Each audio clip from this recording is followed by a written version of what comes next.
কবুল করো ইয়া এলাহি আমার জিন্দেগি, আমার জীবন, আমার মরণ, আমার বন্দেগি।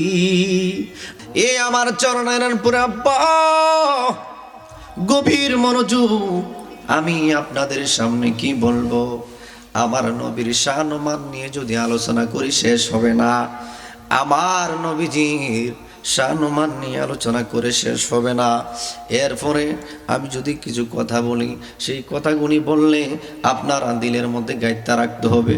হুজুর যেই কথাগুলি বইলা দিবে আজকের মাহফিলের প্রধান মেসেজ। এক নম্বরে হলো বন্ধু, আমার নবী বলেছেন, মুসলিম শরীফের হাদিস 2162 নম্বরের হাদিস। আমার নবীজির হারমালা ইয়াহিয়া রহমাতুল্লাহি আলাইহি হইতে আবু হুরায়রা রাদিয়াল্লাহু তাআলা আনহু বর্ণিত। আমার নবী ডাক দিয়া বলেন, হাক্কুল মুসলিমিনা আলা মুসলিমিনা সিত্তুন। এক মুসলমান অপর মুসলমানের জন্য 6টা হক রহিয়াছে। জোরে বলেন কয়টা? কয়টা হক? 6টা হক রহিয়াছে। এ বন্ধুরা, ও আমার বাবারা, বন্ধুরা, ভাইরা, আমার নবী বলেন 6টা হক রহিয়াছে। এক মুসলমান আর এক মুসলমানের উপরে, আপনার চেয়ারটা রাখেন, এক মুসলমান আর এক মুসলমানের উপরে 6টা হক। আমরা মুসলমান হইয়া, এই ওনারা ডাক দেন, জনাব হেফজ মিয়া সাহেবকে ডাক দেন, বসতে। আপনি আসেন, বসেন। এক মুসলমান আরেক মুসলমানের 6টা হক রহিয়াছে। এর মধ্যে 1 নম্বর, এই মনে রাখবেন, মাহফিল গেলে উইলে হইতো না। এখন তো ফজর পর্যন্ত মাহফিল দিলে কি লইব না বুঝলে? হ্যাঁ ঠিক নেই, না বুঝলে কি লাভ হইব? আমি যদি কয়েকটা ডাক দেই, বাবা আরে কইলে হুজুর সিরা বিরা লাইছে, প্রেমের বিষে দর্শে গো যারে, এটা যদি কই লই কইতাছে, ঠিক নেই, ঠিক না? চললে ভালোই নি, তাইলে কইতারম বাবা, কিন্তু কোয়ার আগে 2টা ওয়াজটা হইনা দিন না। 1 নম্বরে হলো আমার নবীজির হাদিস মুবারাকায় ডাক দিয়া বলে, মুসলিম শরীফের হাদিস হারমালা ইয়াহিয়া রহমাতুল্লাহি আলাইহি হতে হযরতে আবু হুরায়রা রাদিয়াল্লাহু তাআলা আনহু বর্ণিত। আমার নবীজি ডাক দিয়া বলেন, যে 2162 নম্বরের হাদিস, আমার নবী ডাক দিয়া বলেন, হাক্কুল মুসলিমিনা আলা মুসলিমিনা সিত্তুন। এক মুসলমান অপর মুসলমানের জন্য 6টা হক রহিয়াছে। এ বন্ধু, 6টা হক যদি আমি আপনাদেরকে বলি, তাইলে এই হকগুলি আমাদের দরকার কিনা আপনারা একটু বুঝবেন। 1 নম্বরে আমার নবী ডাক দেয়া বয়, ও আমার সাহাবীরা, ও আমার উম্মতেরা, 1 নম্বর হলো ইজা লাকিতাউ ফাসাল্লিমু আলাইহি, ইজা লাকিতাউ ফাসাল্লিমু আলাইহি। যখন এক মুসলমানের সাথে আরেক মুসলমানের সাক্ষাৎ হইয়া যাইবে গো, তাইলে আমার নবী বলে ফাসাল্লিমু আলাইহি, তাইলে আগে সালাম দিবা। আমার নবী ডাক দিয়া কই আরেক হাদিসে, আসসালামু কাবলাল কালাম, আগে সালাম তারপরে কালাম, আগে সালাম দিবা তারপরে কালাম। আমাদের সমাজে সালাম নাই, এই জন্যই তো আমরা অবহেলিত। আমার নবী ডাক দিয়া বলেন, যদি সালাম দাও, সালামে শান্তি হয়, সালামে সওয়াব হয়, সালামে নবীর সুন্নাত আদায় হয়। জবান খুলে বলেন না সুবহানাল্লাহ। উমাগো, আমরা রাস্তাতে হাইটটা গেলে, উমাগো আমি টাইপ হইরা গেলে মনে করবে আমারে সালাম দিবারে বাবা না কপাল ফুরছে। মনে রাখবেন, আপনি যদি আগে সালাম দেন সওয়াব পাবেন আপনি। আর যদি নবীর একটা সুন্নাত জিন্দা করতে পারেন, আমার নবী বলেন, মানা হাব্বা সুন্নতি বাকাদে হাব্বানি ওয়া মানা হাব্বানি কানা মাইয়া ফিল জান্নাহ। আমার নবী ডাক দিয়া কই, যদি আগে সালাম দাও, যদি আগে সালাম দাও, তাইলে সওয়াব হবে এবং সুন্নাত আদায় হবে গো। আমার নবী ডাক দিয়া বলে, মুসলমানের সাথে সাক্ষাৎ হলে আসসালামু কাবলাল কালাম, আগে সালাম দিবা, মুসলমানের হক আদায় হবে, সুন্নাত আদায় হবে, সওয়াব হবে। জবান খুলে সুবহানাল্লাহ। কথা ঠিক আছে নি? কথা ঠিক আছে নি? এটা তো বড় ওয়াজ মাগো, বুঝা না তো? এটাই তো বড় ওয়াজ। আগে সালাম দিবেন, মা বাবাকে সালাম দিবেন, অসুবিধা নাই, গুনাহ নাই, সওয়াব হবে। বড়দেরকে সালাম দিবেন, সওয়াব হবে। ছোটদেরকে সালাম দিবেন, শিক্ষা হবে। আর মানুষদেরকে সালাম দিবেন, নবীর সুন্নাত আদায় হবে। আমার নবী বলে ইদা লাকিতাহু ফাসাল্লিমু আলাইহি, এই বাবারই সালাম দিলে নবীর সুন্নাত আদায় হবে। আমার নবী বলেন মুসলমানের হক আদায় হবে। জবান খুলে সুবহানাল্লাহ মনে রাখবেন। একটা। 2 নম্বর হলো ফাইদা দাআকা ফাজিবহু, ফাইজা দাআকা ফাজিবহু, কেউ যদি তোমার দাওয়াত দেয়, সে দাওয়াত দিলে দাওয়াতটা তুমি গ্রহণ করবা। কি করবা? অন মনে করো ব্যানগাড়ির ওলার ভাই দাওয়াত দিছে, কই রে এর ভাই যাবো কি করতে, বুইনি মানুষ, গরিব মানুষ, এর ভাই যাবো কি করতাম, ঠিক না? আর অবহেলা করিনি। আমার নবী বলেছেন দাওয়াত দিলে দাওয়াত গ্রহণ করবি। সুবহানাল্লাহ কইতেন না? কার হাদিস? কার হাদিস? জবান খুলে বল, কার হাদিস? নবীর হাদিস। আমার নবী বলেছেন দাওয়াত দিলে গ্রহণ করবা। আর এখন বড় লোকের ভাই দাওয়াত দিলে গরিবের খবর নাই, ব্যানগাড়ির খবর নাই, রিকশাওয়ালার খবর নাই, সিনজিউলার খবর নাই, গরিব অসহায়ের খবর নাই। বাবার এই দাওয়াত দিয়ে খাওয়াইবেন, তো তাদেরকে বড় লোককেও রাখবেন, তাদেরকেও পাশাপাশি রাখবেন। এই বাবা অবহেলা করবেন না, তাদেরকে দাওয়াত দিবেন, তাদেরকে রাখবেন।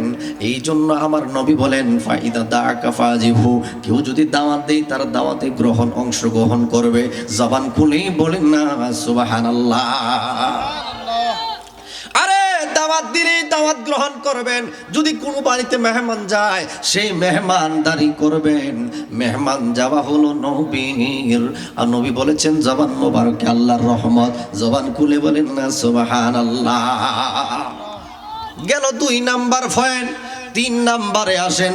আমার নবী ডাক দিয়া বলেন ইদা রুকিয়াতাল মুসলিমিন, কোনো মানুষ যদি অসুস্থ হয়ে যায়, কোনো মানুষ যদি অসুস্থ হয়ে যায়, তাইলে অসুস্থ ব্যক্তিকে দেখতে যাওয়া।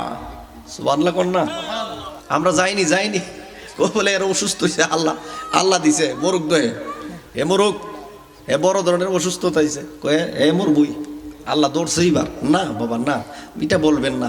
আল্লাহ কাকে পছন্দ করছে, কাকে ভালোবাসে এটা আপনি জানেন? আল্লাহ হইল অন্তর্যামী, আল্লাহু আলাম, আল্লাহই ভালো জানে। সুবহানাল্লাহ কোন না? ওমাগো আমরা তো এটা বুঝি না, দিকে নেই, ঠিক নি? এ বন্ধু, আমি এম এ মুক্তার হোসেন ফরিদি, যদি আপনাদের সামনে কোনো রং কথা বলি আপনারা আমাকে ধরবেন এবং বুঝাইয়া দিবেন, কিন্তু যদি সঠিক কথা বলে তাকে পালন করবেন। নবীর হাদিস আমি দলিল দিয়া কথা কইছি।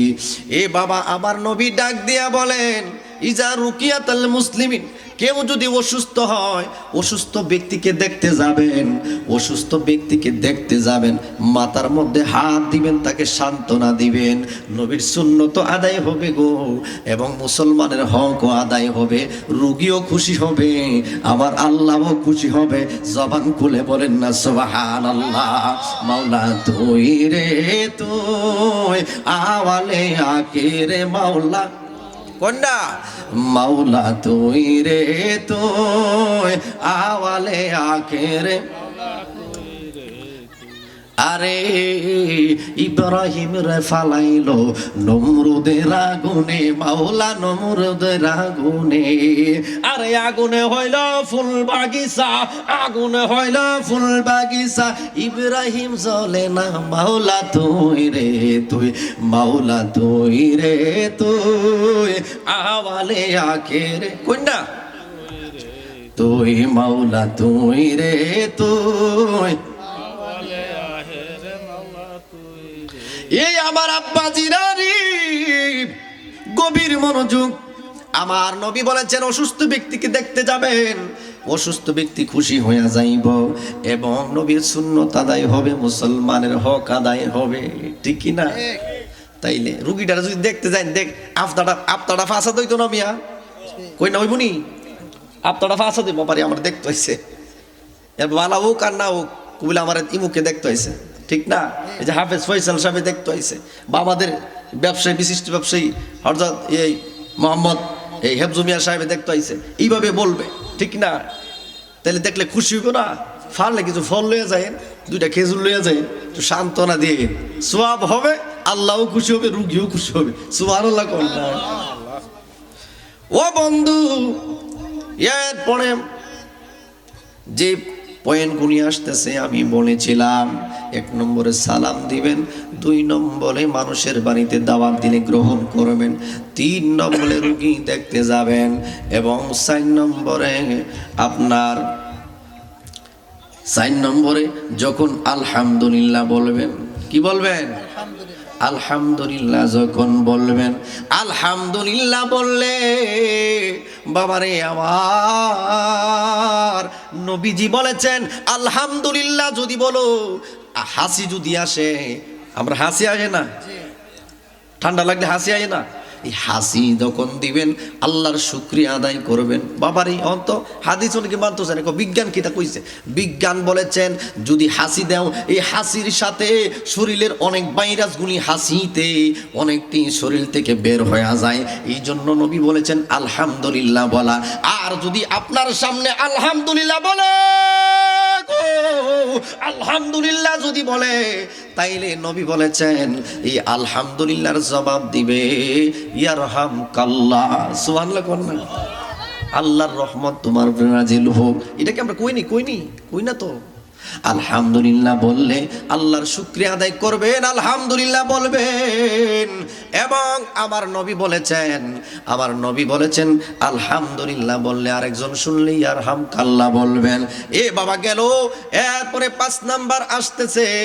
5 নম্বরে আমার নবীজি বলেন যদি কোনো মানুষ তোমার কাছে আইসা ভালো পরামর্শ চাই, আসেনি ভালো পরামর্শ চাই, ভালো পরামর্শ দেওয়া, কি দেওয়া? ভালো উপদেশ দেওয়া, ভালো পরামর্শ দেওয়া, এটা হলো নবীর কি? নবী বলছেন হক, মুসলমানের হক। আর আপনার কাছে আইলে, হ্যাঁ আইস, এমন ফেস লাগাই দেখু, এই ফেস ফইরা বেড়ার মামলা খাইছে 2 লাখ টাকা, ঠিক নি?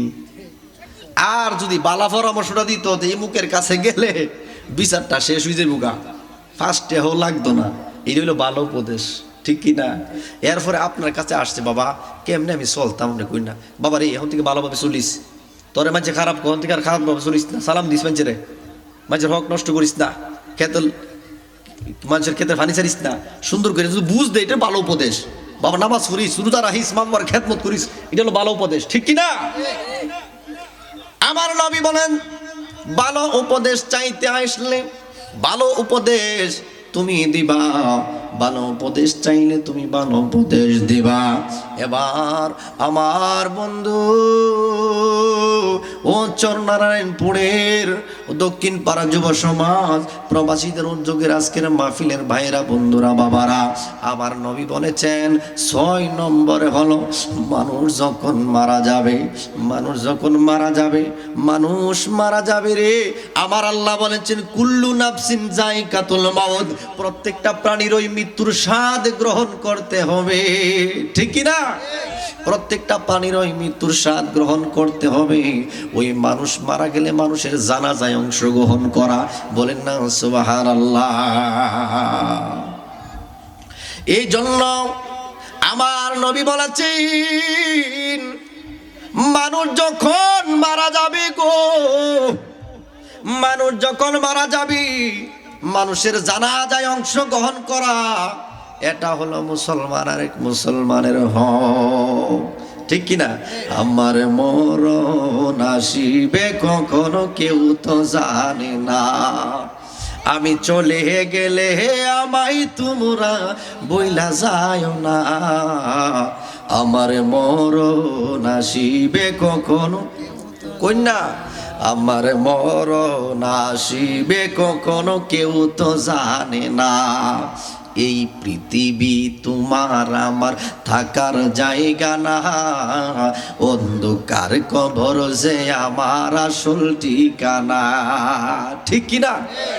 এই পৃথিবী তোমার আমার থাকার জায়গা না, অন্ধকার কবর যে আমার আসল ঠিকানা, আমি চলে গেলে আমায় তোমরা ভুইলা যায় না, ডাইনে বামে মাটি আমার মাটির বিছানা, ডাইনে বামে মাটি আমার মাটির বিছানা।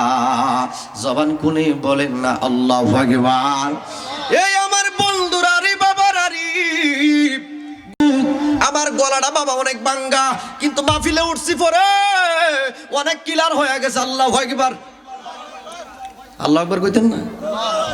মদিনার নবীজির যদি প্রেমে পাগল হইয়া আর যদি আল্লাহর উপরে বিশ্বাস কইরা যদি আপনি চলেন বাবারে, ও বাবা, তাইলে আপনি কোনো জায়গায় ঠেকবেন না। সুবহানাল্লাহ, কোনো জায়গায় ঠেকবেন না। এ বাবা, আমার আল্লাহ বলেন ওয়ালা তাকনাতু মির রাহমাতিল্লাহ, এ বান্দারা আমি আল্লাহর রহমত থেকে নৈরাশ হবে না, নৈরাশ হবে না। আমার আল্লাহরে যদি খালে ডাক দেন শুনবে কিনা? বিলো ডাকলেও শুনবে, খালে ডাকলেও শুনবে, মসজিদে ডাকলেও শুনবে, তোমার ঘরে ডাকলেও শুনবে, ঠিক কিনা?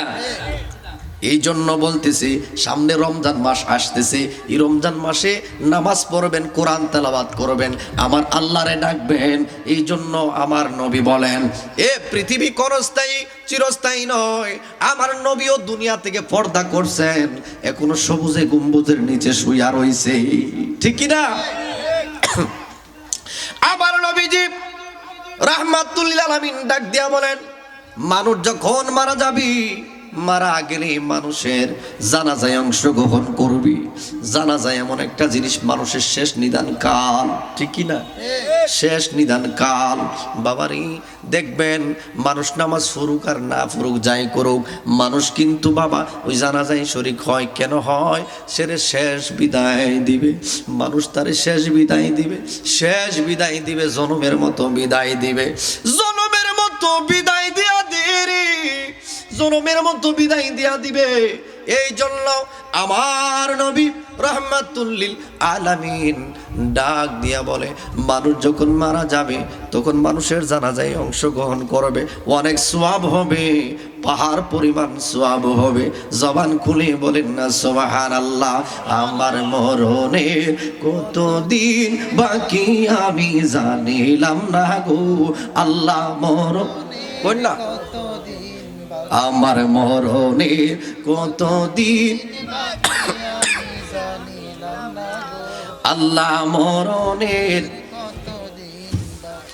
আর আজরাইল আসিয়া বাইরে হস্তে দিবা দড়ি, আর আজরাইল আসিয়া বাইগো হস্তে দিবা দড়ি, তখন আমার মনা ভয় করবা লুকালুকি আমি জানিলাম না গো আল্লাহ, মরণের এই মাইক ঠিক আছে, আমার মরণের কতদিন বাকি আমি জানিলাম না গো আল্লাহ, মরণের কতদিন আর 40 দিনের আগে বাইরে মৌতের নিশানি, আর 40 দিনের আগে বাইরে মৌতের নিশানি, জমদু দেটা নিয়া নিবে চোখে দিয়া আন্দি আমি জানিলাম না গো আল্লাহ, মরণের কতদিন বাকি আমার মরণের কতদিন বাকি আমি জানিলাম না আল্লাহ, মরণের আর হায়াত হইল হাতে বাইরে মত হইল পায়ে, যে জাগায় তার মরণ লেখা সে জাগায় সেই মরে আমি জানিলাম না গো আল্লাহ, মরণের কতদিন। এই আমার চরণের পুরিন আব্বাজি আরে, ওই আমার আম্মা, আমি ফরিদি আপনাদের সামনে যেই কথাগুলি বললাম, আমার নবী হাদিস মুবারাকায় বলে মানুষদেরকে সালাম দিবে এবং মানুষদেরকে সাহায্য করবে, ভালো উপদেশ দিবে এবং মানুষদের দাওয়াত করলে গ্রহণ করবে। এই সমস্ত আমল যদি আপনার মধ্যে আমার মধ্যে থাকে, তাইলে সমাজ উন্নত হবে, দেশ উন্নত হবে, সমাজের মানুষের অসহায়ত্ব দূরে চলে যাবে, মানুষের মধ্যে ফিতনা চলে যাবে, ভালোবাসা বৃদ্ধি পাবে। কথা বলেন ঠিক কিনা? এ বাবা, অভাব দেয় কে? অভাব মোচন করে কে? কবুল করো ইয়া এলাহি আমার জিন্দেগি, আমার জীবন, আমার মরণ, আমার বন্দেগি। আমি তো প্রভু অতি অসহায়, নিরাশায় নাই কুদরবারে। তুমি যদি ক্ষমা না করো কে করিবে মুরে। আল্লাহু আকবার বল না। কবুল করো ইয়া এলাহি আমার জিন্দেগি, কবুল করো ইয়া এলাহি আমার বন্দেগি, আমার জীবন, আমার মরণ, আমার বন্দেগি। বলেন না আল্লাহু আকবার। দুই হাত বলেন আল্লাহু আকবার। নারে তাকবীর, নারে রিসালাত, চরণের পরে দক্ষিণ পাড়ার মাহফিল। আল্লাহ পাক আপনাদের সকলের জানা মানার তৌফিক দান করুক, সকলে বলে আমিন। এবং আজকের মাহফিল কবুল করুক, সকলে বলে আমিন। যাই হোক, আমি সংক্ষিপ্ত আকারে একটু দোয়া করব। এই দোয়াটা কইরা যাই কেরে ফুলাফার আমার কইছিল হুজুর একটু দোয়া করেন। আল্লাহুম্মা আমিন। রব্বানা আতিনা ফিদ দুনিয়া হাসানাতাও ওয়া ফিল আখিরাতি হাসানাতাও ওয়া কিনা আযাবান নার। রব্বানা আতিনা মিন লাদুনকা রাহমাতান ওয়া হায়্যি লানা ওয়া আমরিনা রাশাদা। রব্বিরহামহুমা কামা রব্বায়ানি সাগীরা। আল্লাহ রে, তুমি আমাদের মারতে পারো, জীবিত করতে পারো, তোমার ক্ষমতার কোনো অভাব নাই। তুমি আমাদেরকে সম্মান দিতে পারো, ইজ্জত দিতে পারো, বেইজ্জতি করতে পারো, একমাত্র তুমি মহান। ও মনিব, তোমার দরবারে আজকে দরখাস্ত জানাই, আমার আলোচনার মধ্যে ভুল ত্রুটি হয়ে থাকলে ক্ষমা চাই। এবং যদি সেই আলোচনাটা যদি সঠিক হয়, আল্লাহ মানুষের হেদায়েতের বাণী হিসেবে তুমি কবুল করো। আল্লাহ আমার চরণায়ন পড়ে মা বোনেরা, বাবা ভাইয়েরা অনেকেই কবর দেশে আছে, আল্লাহ প্রত্যেকের ফোক হইতে মাফ চাই, মাফ করো। আল্লাহ যারা বেঁচে তাদের হায়াতের মধ্যে বরকত দাও, যারা প্রবাসী থাকে প্রবাসীদের কবুল করো এবং তাদের কামাই রুজিতে আল্লাহ বরকত দান করো। আল্লাহ মেহেরবানি করে যারা আলোচনা করবে করেছেন, আল্লাহ প্রত্যেকের আলোচনাগুলি কবুল আর মঞ্জুর করো। এই মাহফিলকে আল্লাহ কিয়ামত পর্যন্ত দায়েম আর কায়েম রাখো। আল্লাহ একদিনে মরে যাবো গো, এই পৃথিবীতে থাকতে পারবো না, সবাই একদিন চলে যাইতে হবে। আল্লাহ মেহেরবানি করে সামনে রমজান মাস, তুমি সুন্দরভাবে রোজা রাখার তৌফিক দিও, আমাদেরকে হায়াত দিও এবং যারা অসুস্থতা আছে আল্লাহ সুস্থতা দান করে দিও। আর মরণে আল্লাহ মরণের নিদানের কালে জবানে জারি করে দিও লা ইলাহা ইল্লাল্লাহু মুহাম্মাদুর রাসূলুল্লাহ সাল্লাল্লাহু আলাইহি ওয়াসাল্লাম। আসসালামু আলাইকুম ওয়া রাহমাতুল্লাহি ওয়া বারাকাতুহু।